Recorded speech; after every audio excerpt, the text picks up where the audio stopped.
given yourself a chance to listen to your own voice, because you are spending too much time consuming the voice of everybody else. And here's the thing, good marketers are very certain. Good marketers can be very convincing. You're listening to the From Imposter to Empowered podcast. I'm your host, Jill Perrick, a business and mindset coach who specializes in imposter syndrome. If you feel like you're not as smart, capable, or worthy as you actually are, and that someone is going to find you out, then you've come to the right place. I went from being a struggling government worker, working my coaching business on the side, but feeling unworthy and burnt out, to making multiple six figures helping women overcome imposter syndrome so they too can sign clients, make bank, and have the business or career of their dreams. I am nothing special. I have a stuttering disability, ADHD, and I struggle with anxiety and depression. So if I can learn how to feel good enough and overcome my inner imposter, then so can you. Let's dig in. There is something you can do that will completely change your energy. It will completely change the way that you show up for your business and the way that you show up for yourself in your life. And it's actually so fucking easy. And that is putting the appropriate boundaries around your social media. And not only will this just improve everything about your life, about your personal life, about your business, about your creativity, but it will also help you immensely with your imposter syndrome. I have a lot of clients that get caught up in this narrative of, I shouldn't have to mute people. I shouldn't have to block people. So first and foremost, we're talking about, okay, randoms on the internet, okay? And the reason why you should mute people, block them, unfollow them, whatever fucking works for you is, first, energy is real. And the transmission of energy is real. And when you do not protect your energy properly, this does not mean that you're not resilient, that you can't handle things that are thrown your way, because there is going to be a lot of that, especially having a business and you're working with a lot of people. There is inevitably going to be some energy transmitted and spilled, okay? That's okay. But in these spaces that you can actually control it, right? You can just not be affected by social media because you can choose to not look at it. It's like watching the news. So in April, my hydro went out. We had a huge ice storm. I live in Canada, you guys know this. And we had an ice storm that knocked out our power. It completely knocked out our power for a week, like 6 days. That is the longest we have ever gone without power. Luckily, me and my husband were able to go to my parents' house and they have a generator. So we were rescued on like day 1.5 of not having any hydro. And luckily we were able to stay with them. I stayed with my grandparents in my parents' house. It was fun. It was fun. It was an experience, actually. It was really nice to be in a house with my parents and my grandparents. It was really nice, even though me and my grandma, who is English, butt heads like no other, because we are exactly the same. So something about my grandparents that I realized was they turn on the news and they listen to the news all day. All day. And the state of the world right now is pretty crazy. It is very tumultuous. There's a lot of things going on. There's a lot of shitty things happening in the world. And while we can become and be aware of it, we do not have to be immersed in it 24/7. But they're the older generation. That's the kind of thing that they consume. And that's also all they fucking talk about. So I had to protect my energy. And I had to make sure that I was in a different room or I had headphones on. Or I even said at some point, can you guys turn that off? Like, can you watch something else, like fucking Coronation Street or something like that? Can you please not watch the news all day? And I'm saying this because I could communicate to them, but I was in charge of my own energy and I had to protect what I could protect. Now, in a lot of situations with coaches, the people we're working with, if we're networking, and when we're working with clients, we don't always have the option to protect our energy the way that we can by completely like muting out people on social media. So there are a lot of like energetic ways I share with clients that I protect and preserve my energy when working with other people.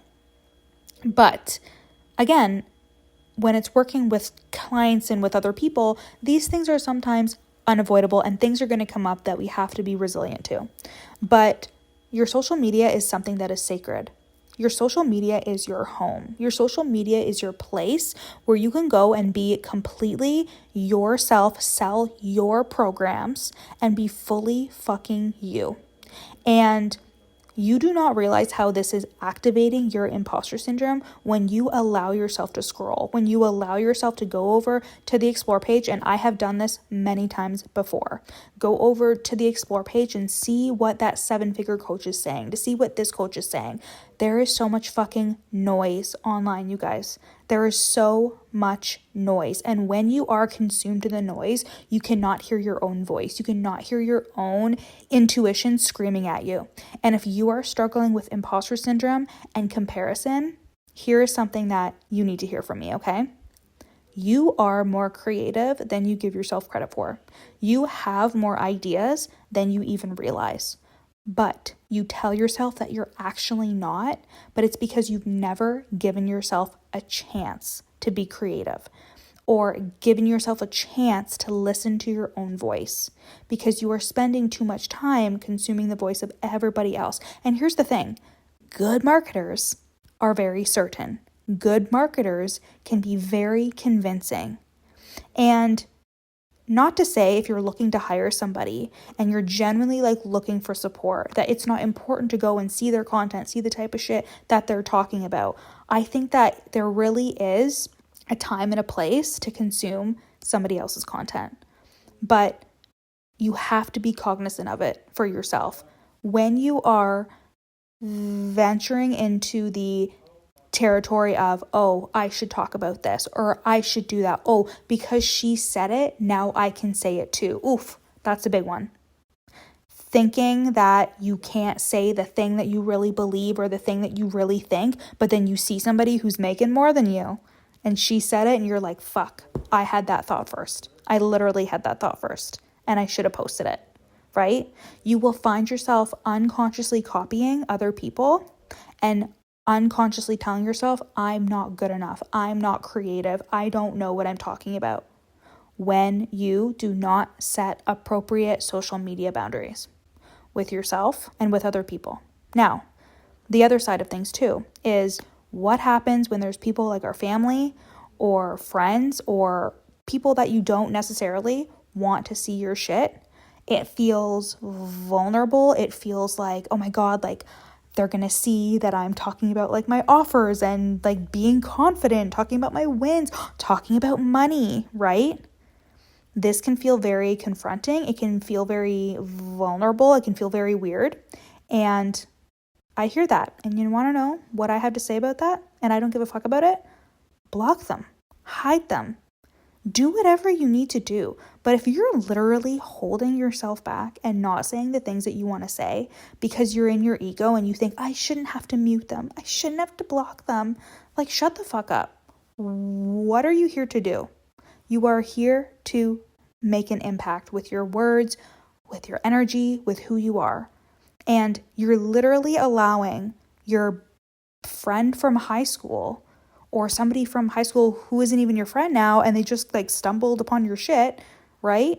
Or maybe it's your mom or maybe it's your dad or your sister or something like that. I have a joke with my entire family. I'm like, yeah, you guys can't see any of the Instagram stories that I upload. And they're like, what? Because like they don't really care. But like, even if they did, I wouldn't care. Because that is how I allow myself to go fucking hard. That is how I allow myself to be my fullest expression of Coach Jill, right? Because there is a version of you that's at home, at the dinner table, during a holiday, hanging out with your cousins or hanging out with your siblings or your grandparents or your parents. Like there is a different version of you that your family gets to see, that even your friends get to see, right? Like I'm not fucking Coach Jill when I'm hanging out with my girlfriends out at dinner, yapping and talking shit, right? Like that is not Coach Jill, but I allow myself to be fully authentically me and fully authentically Coach Jill online. And if there is even a thought of somebody seeing this or whatever, nope, I just clean it up, because nothing is worth me not being able to fully express myself. And I don't get into the ego or the like superiority thing of being like, well, if you were all healed, you wouldn't have to do that. I don't fucking care. Like, this is actually just me protecting my space. And I feel the same way about like people that cold DM you, right? Or like try to come in, try to say something to you. It's like, Jill, what do you do about these people? When I'm feeling frisky, when I'm feeling like frisky, I feel like that's the wrong word to say in this situation. When I'm feeling spicy, there are some times that I will respond because I have the time and I'm like, I don't care. This is fun. But like 99% of the time, I just I delete them, I block them. If somebody follows me that like I know is just, you can just tell when it's someone who's like, I help business coaches scale, blah blah blah blah, and it's like a guy, and it's just so unauthentic. It is not the kind of person that you're even talking to, blah blah blah. And then like, if you were to go into your request folder, you would see something from the saying like, I've been looking at your content for years, and it's like, you literally just followed me today, what the fuck. Anyways, these people, I block them as soon as I see it. I'm like, you know what? Like, this isn't worth my energy. It really isn't. So I just eliminate it. Hey Queen, I'm interrupting this podcast episode to invite you to join the From Imposter to Empowered program, where you're going to overcome the mindset shit that's holding you back, the imposter syndrome, the self-doubt, the fear of being seen, the fear of being visible. And so you can get so clear on how you help your clients and actually feel like you can help them. So you can show up, sell, and sign high-ticket clients into your offers. This is my group mentorship program that is open year-round. You get access to bi-weekly coaching calls, a Telegram channel where I jump in and support you 2 times a week. So I'm in there responding to Q&A, I'm dropping riffs, and on top of all of the support, you also get access to the curriculum, which is a mindset and marketing curriculum that is just going to blow your fucking mind. It's so extensive. And you get access to my courses on content, on sales, on launching, on money mindset. There are so many amazing features to this program, but honestly, it's going to be the coaching that is going to be the reason why you join, because you know that you're struggling with imposter syndrome, you're struggling with self-doubt, that you're thinking to yourself, who am I to do this? And even if you are showing up and selling, you're not being super clear on how you can help people. It feels like you're throwing shit at the wall, and you want to make money, you want to make bank, and you're going to do that inside of the From Imposter to Empowered program. So head to the link in my show notes, check out the sales page. If you have any questions at all, send me a DM at your Coach Jill. You are allowed to put up boundaries for your space, because your social media is sacred. This is your space to sell. This is your space to be seen as a leader, to share your content. And you get to create an experience that you enjoy when you go onto your page. You want it to feel like you want it to feel like your business, and whatever you need to do to make that happen, you should do it. Protect your energy on social media, especially if, you use Instagram, you have an email list, maybe you have a podcast, and really think about like, okay, the only thing that I am available for on my social media is people dropping in and saying, I'm choosing to work with you. Or they're like, I love this piece of content, and they're being genuine. People that have found your podcast or read your emails or are looking to just start a conversation about working with you, right? You will hear a lot of people, and I've had a lot of clients that come in with this problem that they get cold pitched a lot. Or there's people that will come in and say, oh, I see that you're just beginning your business, or you're not making any money, and then they get so offended and so triggered. But why don't people like me get any of those things? It's because energetically, I'm closed off to it. I don't even entertain those conversations. I don't even let it get to that point. But also because energetically, I don't allow it. So where in your energy are you allowing people to come into your space? Whether it's directly through your DMs or with you going onto the explore page, with you scrolling and you outsourcing your creativity to somebody else. Talk about making yourself feel like even more like a fraud. But looking at someone else's content and thinking, I like the way she said that, I'm gonna upload something that is very similar to that. Because you subconsciously think, this is the thing that's going to help me to sign more clients, to make more money, right? And you guys don't need to hear me fucking say this because you've heard it a million times over, but social media is a highlight reel and people lie. And how you see things online in your explore page, you have just as much creativity, you have just as much potential, but you're not activating it. So this is what I want you to do.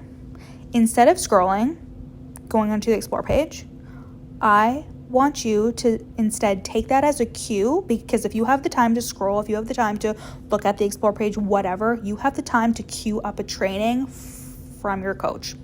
You have the time to be intentional about the thing that you are consuming. So for example, I will go on a nice long walk, or I'll walk on my walking pad, and I will intentionally listen to a podcast of somebody who I respect, or it's my coach. I am not just like blindly looking for like something that somebody said so I can repurpose it later, right?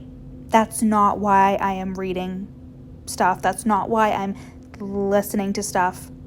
I am doing those things because I want to be activated, because I want to further my own personal evolution, because I want to raise my energy and get pumped up, right? So I can then go into a content writing session fucking ready to go, right? But I'm not using it to repurpose somebody else's work. And maybe that's the difference for you, is you are like, oh, fuck, I'm doing that. I'm only listening to a training because I want to know what to talk about today. And it's like, fuck, if that's what's happening, we need to reel back, and you need to go more inwards and allow yourself to really see yourself as like a qualified leader that has something to say, because it's coming from you. And all of this really does stem from being very intentional with how you are on social media, because social media for you is not like it is for your friends. You know, it's not like you're just watching reels. It's just like a fun, silly little time. You're seeing what Instagram stories your friends are uploading. It's a business for you. It is a part of business. I literally hardly scroll at all, because I know that, like, to me, it's not something that is like personal. It's not how I like unwind. It is a business task. It is something that I do specifically inside of the business. So is scrolling really going to be a productive activity for me? Absolutely not. And it's not for you either. Love you guys. Hey babe, thank you so much for listening to this episode. Screenshot it and put it on your stories and tag me at your coach Jill. And if you really love me, you'll rate and review the podcast. And if you screenshot it before you submit the review and send it to me, I will send you a free gift on me. If you want to take this work deeper, come and work with me in the From Imposter to Empowered program or the Real Deal Mastermind. And finally, if you want just a snippet of my work to feel what it's like to be in my world, then you need to buy my best-selling book, You're Not Special, and you can get that on Amazon. I love you guys so much, and I'll see you next week.